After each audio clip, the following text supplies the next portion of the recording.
Vasudevaya. Om Namo Bhagavate Vasudevaya.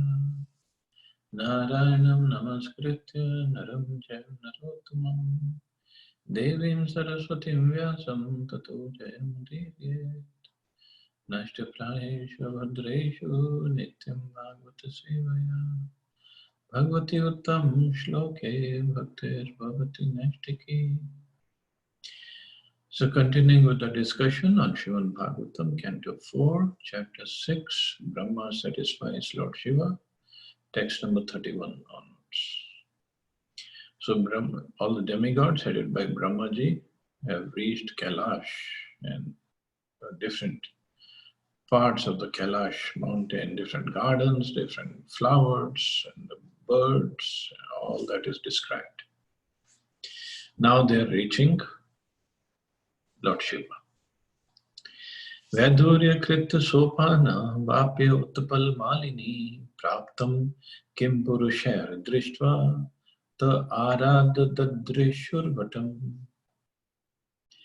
They also saw that the bathing ghatas and the staircases were made of Vaidurya money. The water was full of lotus flowers. Passing by such lakes, the demigods reached a place where there was a great banyan tree. So bathing ghat and the staircases at all these lakes were made of Vaidurya stone. And then they reached the place where there was a great banyan tree. Sayojan shatot sedha padon vitpayata paryakrita chalachayo nirnidas tap varjitaha. That banyan tree was 800 miles high, and its branches spread over 600 miles around. The tree cast a fine shade which permanently cooled the temperature, yet there was no noise of birds. So can we even imagine 800 miles tall tree and the branches was 600 miles around? We cannot imagine this. There's no way. So 800 yojan shat, 100 yojan. So that was the distance that Hanumanji jumped on the ocean when he went to look for Sita ji in Sri Lanka. Shat yojan, 800 miles he jumped. And this tree was 800 miles high, this banyan tree. Generally, in every tree, there are bird nests, and the birds congregate in the evening and create noise. But it appears that this banyan tree was devoid of nests, and therefore it was calm, quiet, and peaceful. There was no disturbances from noise or heat, and therefore this place was just suitable for meditation. So the birds were not there because obviously Lord Shiva is in meditation always, and he doesn't want any disturbance from the birds. Tasmin mahayogamai mamuksha sharanai suraha dadreshu shivamasinam tyaktam marshim ivantakam. The demigod saw Lord Shiva sitting under that tree, which was competent to give perfection to mystic yogis and deliver all people. As grave as time eternally appears to have given up all anger. In this verse, the word Mahayogamaya is very significant. Yoga means meditation on the Supreme Personality of Godhead. And Mahayoga means those who engage in the devotion service of Vishnu. Meditation means remembering, Smaranam. There are 9 different kinds of devotion service, of which Smaranam is one process. The yogi remembers the form of Vishnu within his heart. Thus, there were many devotees engaged in meditation on Lord Vishnu under the big banyan tree. So he wasn't the only one, there are so many other yogis sitting there. The Sanskrit word Maha is derived from the affix Mahat. This affix is used when there is a great number or quantity. So Maha Yoga indicates that there were many great yogis and devotees meditating on the form of Lord Vishnu. Generally, such meditators are desirous of liberation from material bondage, and they are promoted to the spiritual world, to one of the Vaikunthas. Liberation means freedom from material bondage or nescience. In the material world, we are suffering life after life because of a bodily identification. And liberation is freedom from that miserable condition of life. So they were all sitting there and meditating on Lord Vishnu, and they were getting ready for the liberation. Sanandanadyar Mahasiddhay Shantay Samshanta Vigdham Upasyamanam Sakhyacha Bhartra Guhyakara Rakshasam. Lord Shiva sat there surrounded by saintly persons like Kuvera, the master of the Guhyakas, and the four Kumaras who were already liberated souls. Lord Shiva was grave and saintly. The personalities sitting with Lord Shiva are significant because the four Kumaras were liberated from birth. It may be remembered that after their birth, these Kumaras were requested by father to get married. Their father is Brahmaji, and beget children in order to increase the population of the newly created universe. But they refused, and at that time Lord Brahma was angry. In that angry mood, Rudra or Lord Shiva was born. Thus they were intimately related. Kuvera, the treasurer of the demigods, is fabulously rich. Thus Lord Shiva's association with the Kumaras and the Kuvera indicates that he has all the transcendental and material opulences. Even Kuberji is there, meditating. Kumaras are there, and later we'll see Narad Muni is also there. Actually, he is a qualitative incarnation of the Supreme Lord. Therefore, his position is very exalted. So he has both transcendental and material opulences, Lord Shiva. So his position is very, very exalted, very special. Vidya tapo yoga patham astitam tamadhishwaram charantam vishwasukridam vatsalya la lokmangalam. The demigod saw Lord Shiva situated in his perfection as a master of the senses, knowledge, fruitive activities, and the path of achieving perfection. He was a friend of the entire world, and by virtue of his full affection for everyone, he was very auspicious. And he had affection for everyone also. Lord Shiva is full of wisdom and tapasya, austerity. One who knows the modes of work is understood to be situated on the path of devotional service to the Supreme Personality of Godhead. One cannot serve the Supreme Personality of Godhead unless one has achieved full perfectional knowledge in the ways and means of performing devotional service. Lord Shiva is described here as Adhishwara. Ishvara means controller, and Adhishwara means particularly controller of the senses. Generally, our materially contaminated senses are apt to engage in sense-gratificatory activities.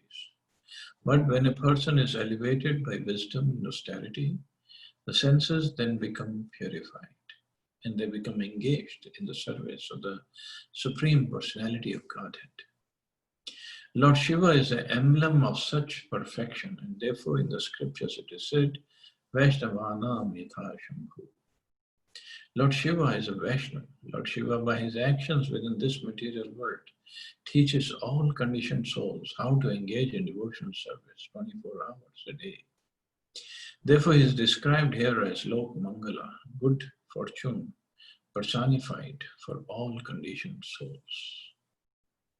So that is his position. He's elevated in wisdom and austerity, and his senses are completely in control, and is engaged in the service of the Supreme Personality of Godhead. And Prabhupada said, Lord Shiva is the emblem of such perfection. And it means he's the topmost person who has all these.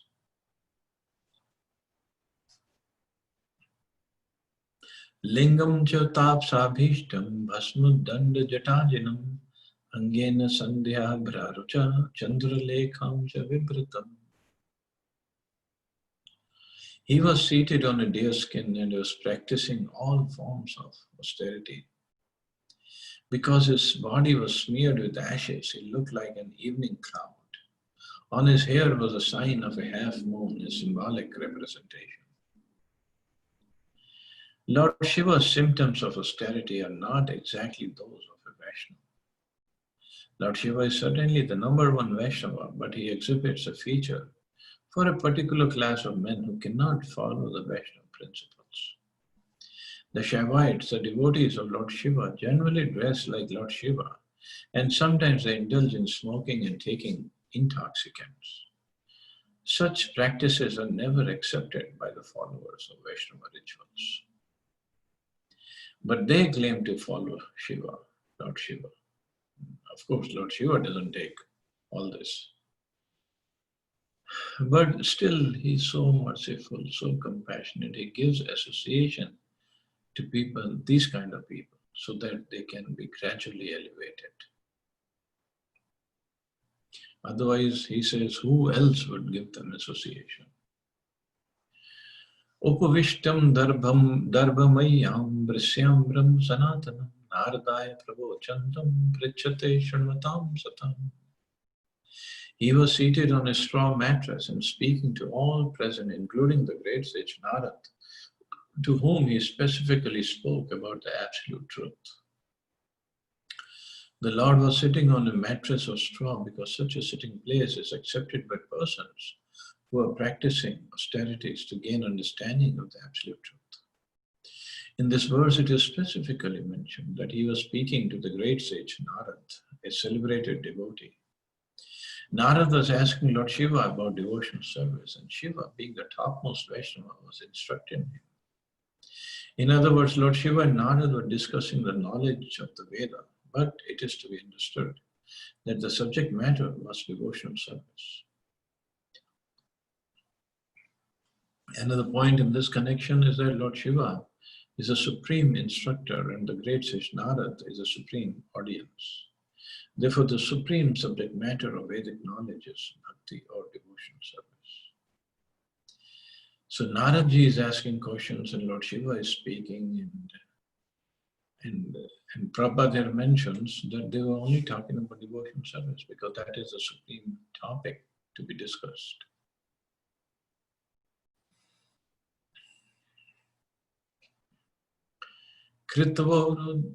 Kritvoro dakshine sabhyam pad padmam chajamni bahum prakoshte akshamalam asinam tarkamudrya. His left leg was placed on his right thigh, and his left hand was placed on his left thigh. In his right hand he held Rudraksha beads. This sitting posture is called the Virasana. He sat in the Virasana posture and his finger was in the mode of argument. So his finger was like that and he had Rudraksha beads in his right hand. The sitting posture described herein is called Virasana, according to the system of Ashtanga Yoga performances.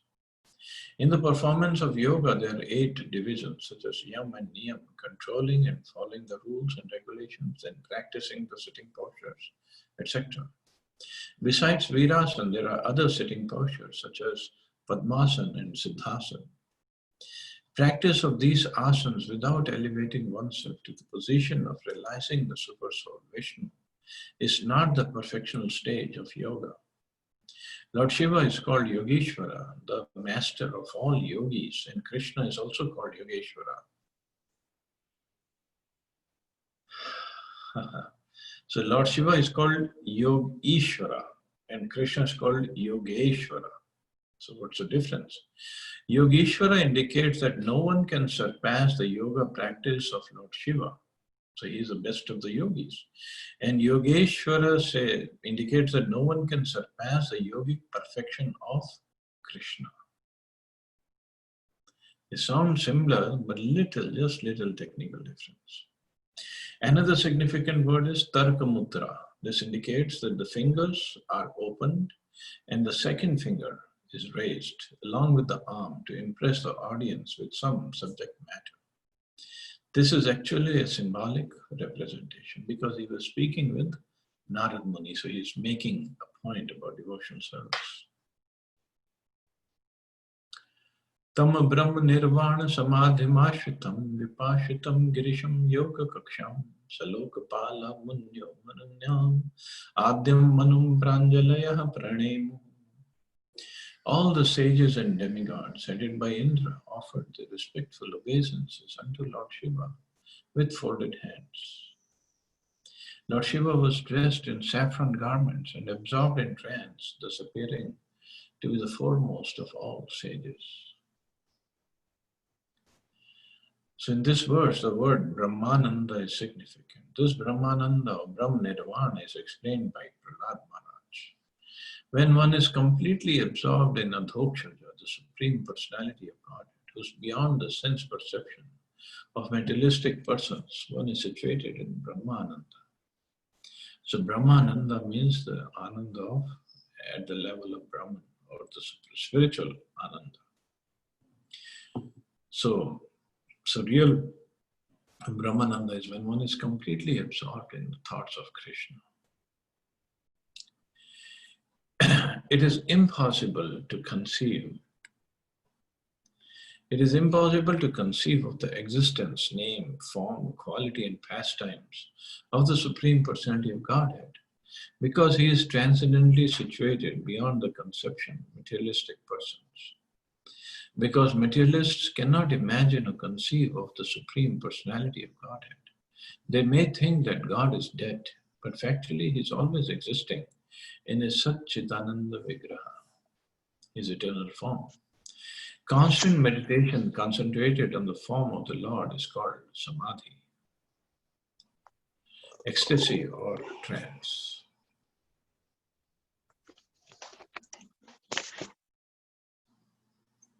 Samadhi means particularly concentrated attention. So one who has achieved the qualification of always meditating on the personality of Godhead is to be understood to be always in trance and enjoying Brahma Nirvana or Brahmananda.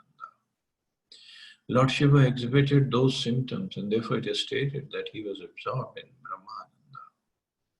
So Lord Shiva was constantly meditating on the form, on the quality, on the pastimes, on the name of the Supreme Personality of Godhead.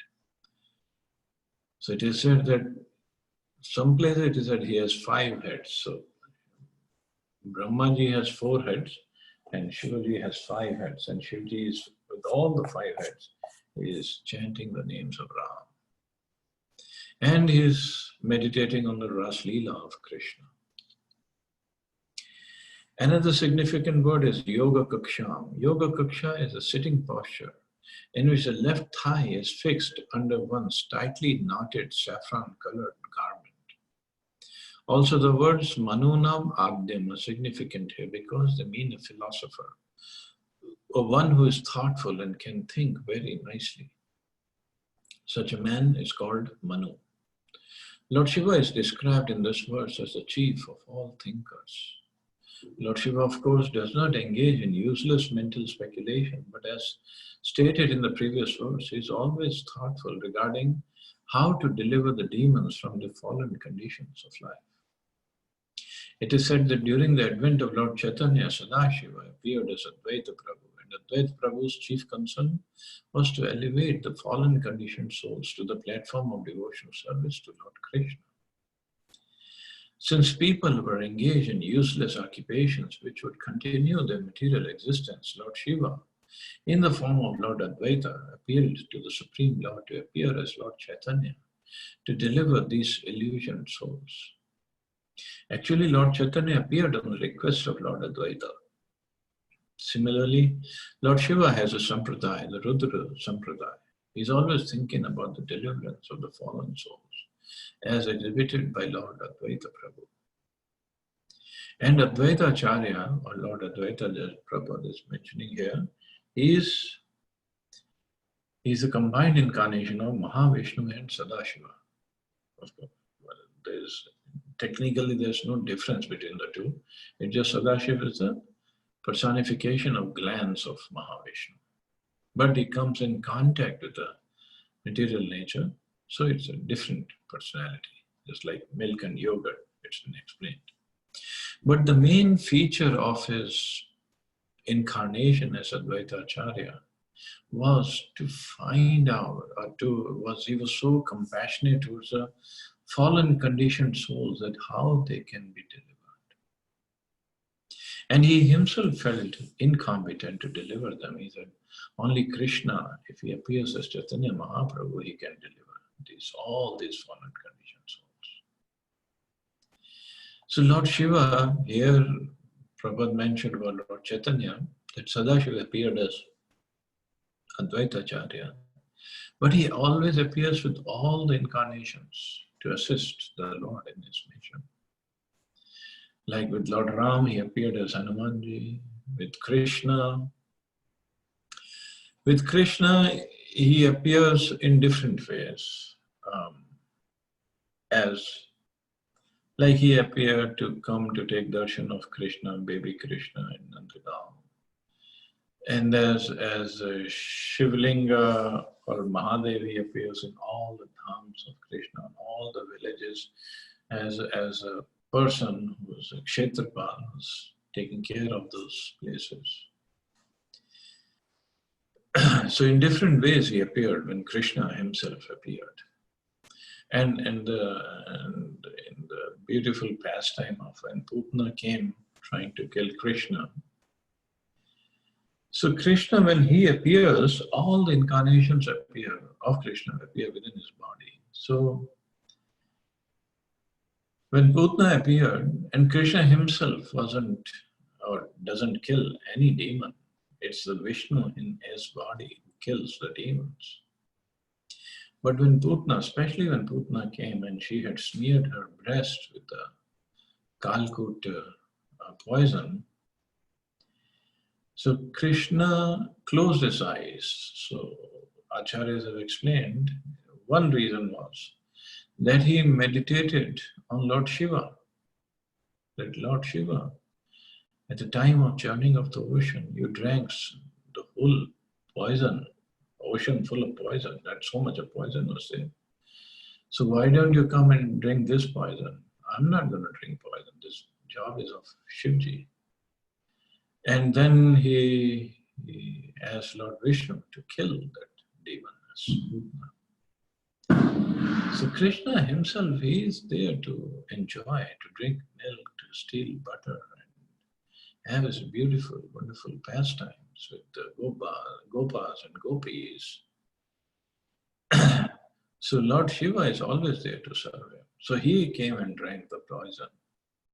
And then Vishnuji killed Putna. And Krishna got the credit for everything. So that's the beauty of Krishna. Satuplabhya gatam atmayonim surasuresher abhivanditangri uthai chakre shirsa vandanam arhatam kasya yatheva Vishnu. Lord Shiva's lotus feet were worshipped by both the demigods and demons, but still, in spite of his exalted position, as soon as he saw that Lord Brahma was there among all the other demigods, he immediately stood up and offered him respect by bowing down and touching his lotus feet, just as Vamandev offered his respectful obeisances to Kashyap Muni. Kashyap Muni was in the category of the living entities, but he had a transcendental son, Vamandev, who was an incarnation of Vishnu. Thus, although Lord Vishnu is the Supreme Personality of Godhead, he offered his respects to Kashyap Muni. Similarly, when Lord Krishna was a child, he used to offer his respectful obeisances to his mother and father, Nanda and Yashoda. Also at the Battle of Kurukshetra, Lord Krishna touched the feet of Maharaj Yudhishthira, because the king was his elder. It appears then that the personality of Godhead, Lord Shiva, and other devotees, in spite of their being situated in exalted positions, instructed by practical example how to offer obeisances to their superiors. Lord Shiva offered his respectful obeisances to Brahma because Brahma was his father, just as Kashyap Muni was the father of Vaman. So this story about Vamandev we'll study later. This will, I think, appears in the 6th canto. How he appeared, and when he appeared, he touched the feet of his father and mother. His father was Kashyap Muni. And Prabhupada explains how Krishna also used to touch the feet of Nanda Baba and Yashoda Maya when he was little. And Krishna touched the feet of Maharaj Yudhishthira in the battle of Kurukshetra because Maharaj Yudhishthira was his elder. So Lord Shiva and other devotees, in spite of their being situated in exalted positions, they offered respects and touched feet of Lord Brahma because Lord Brahma is his father. So the thing is, if Lord Shiva had only offered respects to Daksha in that sacrifice, there won't have been so many problems. After all, Daksha was his father-in-law. But Daksha, Brahmaji is not proud of his position and he's not envious of the position of Lord Shiva. Daksha was envious. And that's why he had to be taught a lesson, that he wasn't fit in that position. So it's not our position that makes us exalted or that makes us respectful. It's how we behave in that position. Being in that position, how we behave, that makes us respectful. That makes people respect us. So respect cannot be demanded because of position. Respect is always commanded by one's behavior, by one's dealings with others.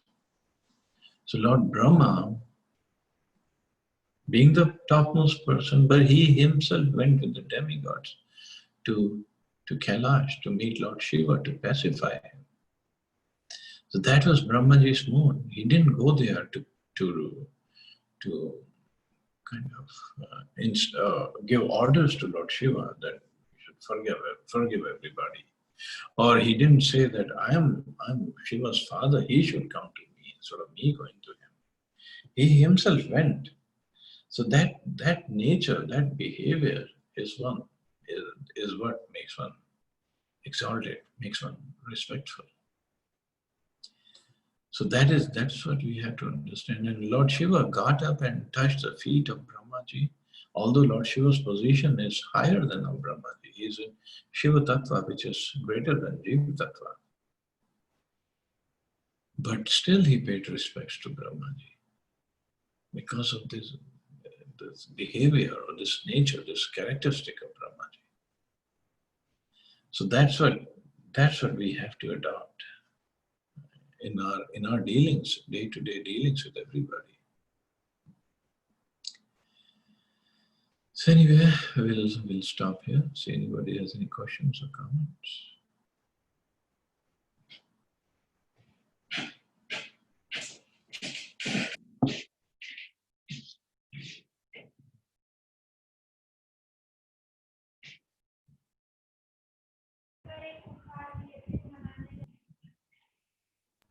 Hare Krishna, Prabhuji. Hare Krishna.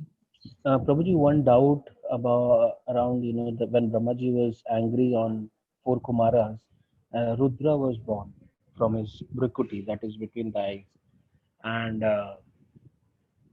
Rudra is mentioned as Lord Shiva's one ansh. I mean, something like the way from the nostrils of Brahmaji, Vara, Lord Vishnu appears, who kills Hiranyakashipu. Hiranyaksh, sorry, not Hiranyakashipu. And similarly, Rudra is also one ansh of Lord Shiva. It's some says like that. So now the question is, if touching the feet of Brahmaji, that means, and like it's mentioned that he is the father of Lord Shiva. It's a bit of contradiction here. Whether if he's if Rudra is actually appears from the Brikuti and not Lord Shiva. Lord Shiva is Rudra is one ansh of Lord Shiva, but still here Lord Shiva stood and he touched the feet of Lord Brahma. Yeah. So how does Lord Shiva appear in the material world? If you're saying Rudra is one ansh of Shiva, at some places it's mentioned in Shiv Puran that a linga appears where that story of Lord so Vishnu and where does it appear from? it says that he was a Janma. Some books say he was a Janma. There was no birth of him. He is Ajanma because Sadashiv is always there. Sadashiv doesn't die. Brahmaji dies. Sadashiv doesn't. But Sadashiv expands himself as Shiva and enters each and every universe. Just as Lord Vishnu expands and enters each and every universe as Garbhadaksha Vishnu. So there's Shivji. I mean, Rudra appears from the Vrikuti of Brahma, but that in third canto we did study that.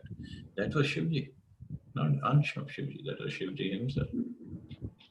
It appears in 11 Rudras, but that was Shiva. But yeah, there is no great difference because, as you mentioned in verses, that it's not a big deal. Somebody is superior, or because Lord Krishna also touched the feet of, like you mentioned just now, the Guru, Nanda Baba and Yashoda Nanda Maya. Baba and Yashoda. So, And he also touched feet of Yudhishthira Maharaj. Yudhishthira Maharaj, yeah. So, I mean, we material people, we have confusion, but they don't have it. No, there is no confusion over there. We are the one. and then we fight over those confusions. Yes. I mean, I was thinking. Besides how they appear and all that, it's their nature, how they deal with each other. That's what makes them exalted. And Prabhuji, you mentioned about he was a great Vaishnava also, Lord Shiva. But still, Shivites were formed. Like there is another, the devotees of Lord Shiva they have different form. Like it's mentioned in the verses that the texture or the appearance were similar to Lord Shiva, and they were smoking and taking some, the intoxicant materials and all those things. But Lord Shiva never did that. Insult. That's an insult towards Lord Shiva. Absolutely. That's not the right way. He never mentioned, I mean, nowhere Bhasma was shown that he put Bhasma on his body, but then he never smoked anything like that. But still, in Delhi, I think there is a temple where they offer these liquor and all, bottles, small bottles. I think it's Delhi only, some temple or MP somewhere. They are everywhere. So sad. So sad. They just do it for their own addiction. And they put the liquor bottles. And if we go to Himalayas, why Himalayas? Even Kumbh Mela, if you go see these Naga sadhus, Naga Babas. So they sit around a bonfire and then they light up a chillum and they smoke chillum, Om Namo Shivaya, and they pass it on. It's a prasad of Shivji. So everybody has to smoke in that group. So that's not what Lord Shiva does. But these Babas, these sadhus, what can you do? True. Thank you, Prabhuji.